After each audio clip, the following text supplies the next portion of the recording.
Hello, friends. Today is April 22nd, 2020, and I have good news for you. If you've updated your Zoom account in the past couple of days, you have new privacy features that are going to help you keep those Zoom bombers and any other unwanted guests out. So when you're in your Zoom session, as I am right now, you should have a new little icon down here on the left that says security. If you simply click on it, you can lock down your meeting or your class in just a click of a button. As soon as all of your participants are there, all you have to do is click lock meeting and no one else can join.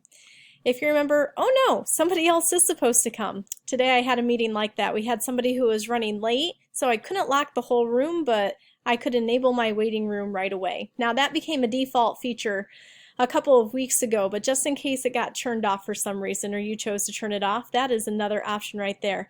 And then you've got quick controls too for allowing what participants can share. So it just got a whole lot easier to lock everything down and just make it so simple for you to not have to worry about others getting in. Have fun Zooming.